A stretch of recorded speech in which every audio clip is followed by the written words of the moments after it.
여러분, 솔직하게 가슴에 손을 얹고 생각해 봅시다. 2026년인 지금 여러분의 스마트폰과 노트북에는 인류 역사상 가장 똑똑하다고 평가받는 인공지능, 챗GPT나 클로드 같은 슈퍼 AI들이 깔려 있을 겁니다. 1억 원이 넘는 슈퍼카를 공짜로 혹은 아주 저렴한 가격에 렌트해서 쓰고 있는 셈이죠. 그런데 여러분은 이 슈퍼카를 가지고 어디를 달리고 계십니까? 혹시 시속 10km대로 동네 마트에 장 보러 가는 데만 쓰고 있지는 않으신가요? 아니면 시동거는 법조차 몰라서 이 차는 왜 이렇게 느려? 라며 발로 차고 계시지는 않으신가요? 주변을 둘러보세요. 누군가는 똑같은 AI를 써서 혼자서 10명분의 일을 처리하고 연봉을 3배로 올리고 칼퇴근해서 저녁이 있는 삶을 즐깁니다. 반면 누군가는 AI 써봤는데 별거 없던데, 엉뚱한 소리만 하던데 라며 여전히 야근의 늪에서 허우적거립니다. 도대체 이 두 사람의 차이는 무엇일까요? 지능의 차이일까요? 아닙니다. 바로 질문의 격차, 전문 용어로 프롬프트 엔지니어링 역량의 차이입니다. AI는 거울과 같습니다. 여러분이 대충 질문하면 대충 대답하고, 여러분이 천재처럼 질문하면 천재처럼 대답합니다. 컴퓨터 공학에서는 이것을 디고 garbage in, garbage out, 즉 쓰레기를 넣으면 쓰레기가 나온다고 표현합니다. 오늘 저는 여러분에게 이 슈퍼카의 엑셀을 제대로 밟는 법, 아니 AI의 뇌를 해킹해서 내 맘대로 조종하는 질문의 절대 공식을 알려드리려고 합니다. 오늘 이 영상을 끝까지 보신다면 여러분은 단순히 질문하는 것을 넘어 AI를 지휘하고 조종하는 프롬프트 마스터의 사고방식을 장착하게 될 것입니다. 뜬구름 잡는 소리는 하지 않겠습니다. 당장 내일 회사에서 써먹을 수 있는 실전 공식들로만 꽉 채웠습니다. 준비되셨나요? 많은 분이 범하는 가장 근본적이고 치명적인 실수는 AI를 지난 20년간 우리가 써왔던 구글이나 네이버 같은 검색 엔진으로 착각한다는 점입니다. 이게 무슨 말이냐고요? 우리는 검색창에 단어 몇 개를 툭 던지는 것에 너무나 익숙해져 있습니다. 강남 맛집, 엑셀 함수 정리, 마케팅 잘하는 법, 이렇게 명사형 키워드만 입력하면 검색 엔진은 그 단어가 포함된 웹페이지를 수만 개 찾아줬고 우리는 그 중에서 정답을 골라내면 됐으니까요. 하지만 생성형 AI는 검색 서치 도구가 아니라 생성 제너레이션 도구입니다. 키워드를 던지면 AI는 당황합니다. 마케팅 잘하는 법, 뭐 어쩌라는 거지? 정의를 알려달라는 건가? 방법을 알려달라는 건가? 아니면 성공 사례를 달라는 건가? AI는 눈치가 없습니다. 그래서 가장 확률적으로 무난하고 뻔한, 그래서 아무짝에도 쓸모없는 원론적인 답변을 내놓는 겁니다. 여러분이 사업 기획서 써줘 라고만 하면 AI는 인터넷에 널린 대학생 과제 수준의 기획서를 써줍니다. 왜냐고요? 여러분이 딱 그 수준으로 질문했기 때문입니다. AI에게 질문할 때는 검색이 아니라 업무 지시를 내려야 합니다. 여러분이 회사에서 부하 직원에게 일을 시킬 때를 상상해 보세요. 야, 기획서. 이렇게 말하나요? 아니죠. 김대리, 다음 달 2003수 여성을 타깃으로 한 신제품 SNS 마케팅 기획안 초안을 A서 일장 분량으로 내일 오전까지 작성해줘 라고 아주 구체적으로 말할 겁니다. A도 똑같습니다. 아니, AI는 김대리보다 훨씬 더 구체적인 지시가 필요합니다. 김대리는 눈치껏 알아서 하지만 AI는 텍스트에 적힌 그대로만 움직이니까요. 프롬프트 엔지니어링의 핵심은 바로 이 모호함을 제거하는 과정입니다. 여러분의 머릿속에 있는 의도를 100% 텍스트로 끄집어내어 AI에게 입력하는 것. 알아서 해줘 라는 말을 버리고 어떻게 무엇을 어떤 형식으로 해달라고 명시하는 것. 이 태도의 변화가 바로 프롬프트 엔지니어링의 시작입니다. 자, 그렇다면 구체적으로 어떻게 질문해야 할까요? 첫 번째 공식은 바로 페르소나 팔소나, 즉 가면 씌우기입니다. 여러분은 AI에게 질문할 때 보통 어떻게 시작하시나요? 그냥 다짜고짜 본론부터 말하시나요? 그게 바로 AI의 지능을 50%만 쓰는 습관입니다. AI는 학습 데이터라는 거대한 도서관을 가지고 있습니다. 그 안에는 초등학생 수준의 지식부터 노벨상 수상자 수준의 전문 지식, 심지어 인터넷 커뮤니티에 뻘글까지 뒤섞여 있죠. 여러분이 아무런 역할을 주지 않으면 AI는 이 도서관 한가운데서 멍하니 서 있는 것과 같습니다. 그래서 그냥 평균적인 사서처럼 굴죠. 하지만 여러분이 AI에게 너는 지금부터 20년 차 베테랑 카피라이터야 라고 역할을 부여하는 순간 AI는 도서관의 광고 마케팅 섹션으로 달려가서 그곳에 있는 모든 전문 서적과 명카피들을 머릿속에 로딩합니다. 이것을 전문 용어로 잠재 공간 레이턴 스페이스의 활성화라고 합니다. 특정 역할에 맞는 어휘, 톤 앤 매너, 사고방식을 세팅하는 과정이죠. 이 설정 하나가 답변의 퀄리티를 천지 차이로 만듭니다. 예를 들어볼까요? 그냥 양자역학이 뭐야? 라고 물어보면 AI는 백과사전 정의를 읊어줍니다.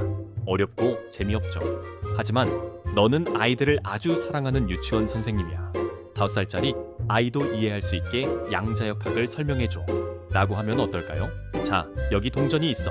이 동전이 앞면일까? 뒷면일까? 우리가 보지 않을 때는 앞면이기도 하고 뒷면이기도 해. 라며 기가 막힌 비유를 듭니다. 반대로 너는 노벨 물리학상을 받은 석학이야. 대학원생에게 설명하듯이 수식을 포함해서 전문적으로 설명해줘. 라고 하면 슈로에딩거 방정식을 꺼내들죠. 똑같은 질문이지만 누구에게 묻느냐에 따라 답변의 퀄리티와 방향성이 완전히 달라집니다. 그래서 프롬프트를 짤 때는 무조건 첫 문장의 역할을 정의하세요. 너는 세계 최고의 파이썬 개발자야. 너는 냉철한 투자 분석가야. 너는 공감 능력이 뛰어난 심리 상담사야. 이 한 줄의 주문이 AI의 뇌를 갈아 끼우는 스위치 역할을 합니다. 심지어 너는 스티브 잡스야 라고 하면 잡스 특유의 시니컬하고 직관적인 말투로 조언을 해주기도 합니다. 여러분이 필요한 전문가를 AI 안에 소환하세요. 그게 질문의 원칙입니다. 만약 어떤 역할을 줘야 할지 모르겠다면 적어도 너는 이 분야의 전문가야 라고 최면이라도 거세요. 그것만으로도 AI는 더 전문적인 단어를 선택하려고 노력합니다. 역할을 정해줬다면 그 다음으로 중요한 제2공식은 맥락 컨텍스트를 제공하는 것입니다. I는 독심술사가 아닙니다. 여러분의 현재 상황, 고민의 배경, 이 질문을 하는 이유를 전혀 모릅니다. 그런데 우리는 친구에게 하듯 야, 나 선물 뭐 사지? 라고 툭 던집니다. 그럼 AI는 묻겠죠. 누구 선물인가요? 예산은 얼마인가요? 기념일인가요? 이렇게 스무고개를 하다가 지쳐서 아 됐어 하고 창을 닫게 됩니다. 좋은 프롬프트는 AI가 되물어볼 필요가 없게 만드는 프롬프트입니다. 그러기 위해서는 맥락이라는 재료를 충분히 넣어줘야 합니다. 이것은 마치 요리사에게 맛있는 거 해줘라고 하는 것과 나는 지금 다이어트 중이고 닭가슴살은 질렸어. 냉장고에 토마토랑 계란이 있는데 이걸로 15분 안에 만들 수 있는 300칼로리 이하의 저녁 메뉴를 해줘 라고 하는 것의 차이입니다. 전자는 요리사를 당황하게 하지만 후자는 요리사가 바로 칼을 들게 만듭니다. 맥락을 제공할 때는 육하 원칙을 떠올리면 쉽습니다. 누가 타깃, 왜 목적, 무엇을 주제, 어떻게 상황. 예를 들어 이메일 써줘가 아니라 나는 지금 스타트업 대표고 투자자에게 우리 회사의 지난달 성과를 보고하는 콜드 메일을 쓰려고 해. 지난달 매출이 12% 성장했고 신규 유저가 1만 명 늘었다는 사실을 강조하고 싶어. 너무 딱딱하지 않아 하면서도 신뢰감을 주는 톤으로 작성해줘 라고 입력해야 합니다. 이렇게 배경 정보를 자세히 주면 줄수록 AI는 여러분의 의도에 소름 돋게 부합하는 결과물을 내놓습니다. 많은 분이 프롬프트가 길면 AI가 못 알아듣지 않나요? 라고 걱정하시는데 정반대입니다. 2026년의 최신 AI 모델들은 책 수십 권 분량의 텍스트도 한 번에 이해합니다. 오히려 너무 짧으면 헷갈려합니다. 구구절절하다고 느껴질 정도로 여러분의 상황을 미주알고주알 털어놓으세요. 내가 사실 영어를 잘 못해서 걱정인데 이번 프로젝트가 망하면 내가 잘릴 수도 있어서 절박한데. 이런 감정적인 맥락조차 AI에게는 답변의 톤을 조절하는 훌륭한 데이터가 됩니다. AI에게 이건 비밀인데 라고 말할 필요 없습니다. 어차피 AI는 여러분을 기억하지 못합니다. 설정에 따라 다르지만 맥락은 AI라는 기계에 넣는 윤활유와 같습니다. 뻑뻑한 기계적인 답변이 아니라 여러분의 상황에 딱 맞는 맞춤형 솔루션을 원한다면 부끄러워하지 말고 TMI2 Much Information을 남발하세요. 자, 우리는 AI에게 누구 페르소나인지 정해줬고 어떤 상황 맥락인지 설명했습니다. 이제 가장 중요한 알맹이, 즉 AI가 수행해야 할 과제를 명확하게 지시해야 합니다. 여기서 많은 분이 실수하는 포인트는 두루뭉술한 동사를 쓴다는 겁니다. 생각해줘, 알려줘, 써줘 이런 표현들은 AI에게 너무 많은 자유를 줍니다. 자유가 많으면 AI는 딴 길로 셀 확률이 높습니다. AI는 창의적인 작가가 아니라 명령어를 따르는 군인이라고 생각하세요. 작성해줘 보다는 다음 세 가지 조건을 충족하는 500자 내외의 블로그 포스팅 초안을 작성해줘. 요약해. 주어보다는 핵심 키워드 5개를 뽑아서 블렛 포인트로 요약해줘 라고 해야 합니다. 과제의 범위와 한계를 명확하게 정해주는 것, 이것이 바로 제약 조건 컨스트레인트입니다. 제약 조건은 AI의 상상력을 억압하는 게 아니라 오히려 정답으로 가는 지름길을 터주는 역할을 합니다.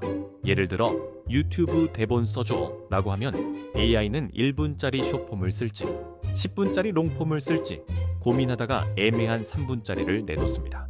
하지만 유튜브 숏폼 대본을 써줘.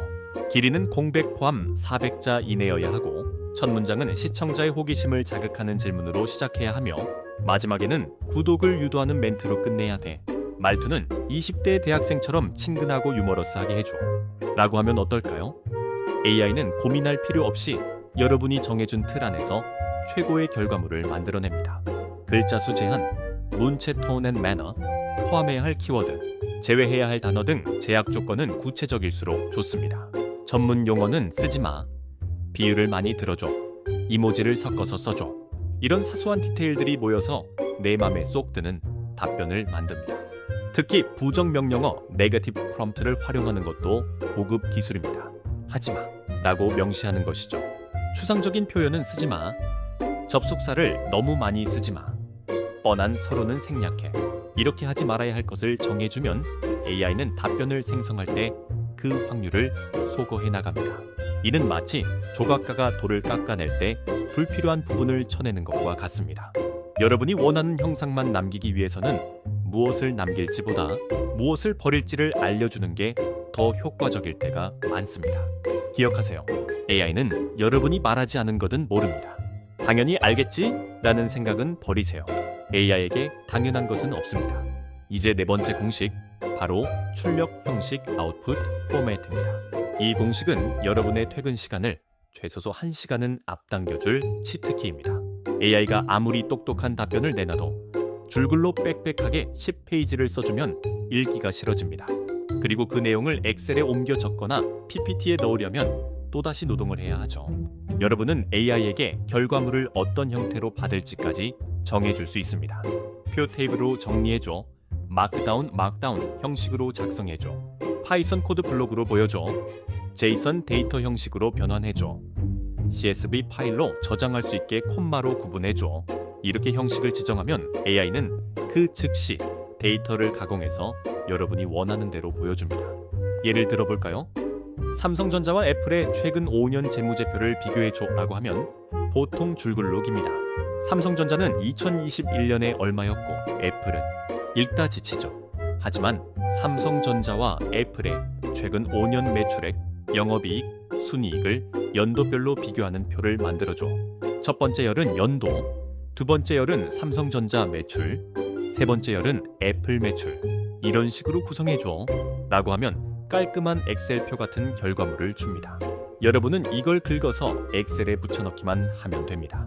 보고서를 쓸 때도 마찬가지입니다. 이 내용을 바탕으로 보고서 목차를 잡아줘가 아니라 1. 서론 2. 본론 3가지 소주제 3. 결론으로 구성된 개조식 블레트 포인트. 보고서 목차를 작성해줘 라고 하면 그대로 써줍니다. 형식을 지정하는 것은 AI를 단순한 채팅봇이 아니라 강력한 문서 작성 도구로 활용하는 비결입니다. 이제 조금 더 심화 단계로 넘어가 보겠습니다. 프롬프트 엔지니어링의 꽃이라 불리는 퓨샷, 프롬프팅 퓨, 샷, 프롬프팅입니다. 이름이 어렵죠?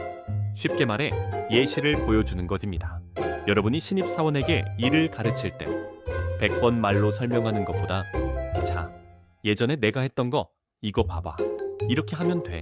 라고 샘플 하나 보여주는 게 훨씬 빠르죠. AI도 똑같습니다. 아무런 예시 없이 질문만 던지는 것을 제로샷 제로샷이라고 합니다. 반면 예시를 한두 개 보여주면 원샷 원샷, 여러 개 보여주면 퓨샷 퓨샷이라고 합니다. 연구 결과에 따르면 퓨샷 프롬프팅은 제로샷보다 정답률을 비약적으로 때로는 30% 이상 향상시킵니다. 어떻게 하는 걸까요? 예를 들어 여러분이 고객 후기를 보고 긍정인지 부정인지 분류하는 작업을 시키고 싶다고 칩시다. 그냥 이 리뷰가 긍정인지 부정인지 말해줘. 배송은 느린데 물건은 좋아요. 라고 하면 AI는 헷갈립니다. 복합적이네요. 라고 애매하게 답할 수 있죠. 하지만 이렇게 해보세요. 다음은 고객 리뷰 감성 분석 예시야. 리뷰 배송이 너무 빨라서 좋아요. 감성 긍정 리뷰 물건이 다 깨져서 왔어요. 최악 감성 부정 리뷰 가격 대비 성능은 좋은데 마감이 아쉽네요. 감성 중립 자 이제 이 리뷰를 분석해줘. 리뷰 배송은 느린데 물건은 좋아요. 이렇게 예시를 주면 AI는 이런 식으로 텀 뒤에 답만 딱 적으라는 거구나. 그리고 장단점이 섞여 있으면 중립으로 보거나 내용을 분석해야겠구나 라고 패턴을 학습합니다. 이것을 in context learning, in context learning, 즉 문맥 속에서 배운다고 합니다. 굳이 AI를 재학습시키지 않아도 프롬프트 안에 있는 예시만으로도 AI는 순식간에 여러분의 의도를 파악합니다. 글쓰기 톤을 맞출 때도 유용합니다. 내 평소 말투를 따라해줘 라고 말하는 대신 여러분이 예전에 썼던 글 3개를 복사해서 붙여넣고 위에 예시글 1, 2, 3과 같은 말투와 호흡으로 이번 주제에 대해 글을 써줘 라고 하면 기가 막히게 흉내냅니다. 100마디 설명보다 강력한 한 번의 예시, 이것이 바로 고수의 스킬입니다. 자 이제 마지막 필살기입니다. 이 기술 하나만 제대로 익혀도 여러분의 AI는 서울대 박사 학위를 가진 천재로 진화합니다. 바로 생각의 사슬 체인 오브 톳, 줄여서 코트라고 부르는 기법입니다. 이름은 거창하지만 원리는 단순합니다. AI에게 생각할 시간을 주는 것입니다. 여러분이 복잡한 수학 문제나 논리적인 추론이 필요한 질문을 할 때 그냥 답이 뭐야? 라고 묻는다면 AI는 직관적으로 떠오르는 답을 뱉어냅니다. 그런데 문제는 AI의 직관이 틀릴 때가 많다는 겁니다. 사람은 잠깐만 내가 계산을 잘못했나? 하고 검산을 하지만 AI는 확신에 차서 오답을 말합니다. 이것을 방지하기 위해 우리는 AI에게 강제로 생각하는 과정을 보여줘 라고 명령해야 합니다. 실험 결과를 보면 놀랍습니다. 철수는 사과 5개를 가지고 있다. 영희에게 2개를 주고 민수에게 1개를 받았다. 철수의 사과는 몇 개일까? 이 쉬운 문제조차 초기 모델들은 헷갈려 했습니다. 하지만 프롬프트 끝에 딱 한 문장, 단계별로 생각해서 풀어봐 Let's think step by step 라고 추가하는 순간 정답률이 17%에서 78%로 수직 상승했습니다. AI는 1단계 철수는 처음에 5개를 가졌다. 2단계 영희에게 2개를 줬으니 5섬 3개다. 3단계 민수에게 1개를 받았으니 3진실 4개다. 따라서 답은 4개다. 이렇게 스스로 논리적인 단계를 거쳐 추론하기 때문입니다. 2026년의 최신 모델들은 이 기능이 어느 정도 내장되어 있지만 여러분이 명시적으로 요청하면 그 효과는 더욱 강력해집니다. 이 기획안의 논리적 허점을 비판적으로 분석해줘. 이 코드가 왜 에러가 났는지 원인을 추론해줘. 이 주식이 왜 떨어졌는지 그것이 경제 관점에서 단계별로 분석해줘. AI에게 생각할 시간을 주는 것, 이것이 바로 AI의 지능을 극한까지 끌어올리는 비밀입니다. 자, 4가지 공식 페르소나, 맥락, 제약 조건, 출력 형식과 2가지 심화, 스킬 퓨샷, 생각의 사슬을 모두 배웠습니다. 이제 이걸 어떻게 조합해야 할까요? 매번 처음부터 타이핑하려면 귀찮겠죠? 그래서 제가 여러분을 위해 프롬프트 마스터 템플릿을 준비했습니다. 이 구조만 복사해서 빈칸만 채워 넣으시면 됩니다. 프롬프트 마스터 템플릿 1. 역할 페르소나. 당신은 555 분야의 20년차 전문가입니다. 2. 맥락 컨텍스트. 나는 지금 555 상황이고 5 목적을 달성하고 싶습니다. 타깃 독자는 555입니다. 3. 과제 타스크. 5 주제에 대한 5 형식의 글 코드 기획안을 작성해 주세요. 4. 제약 조건 constraints. 분량은 55 내외로 해주세요. 말투는 오하게 해주세요.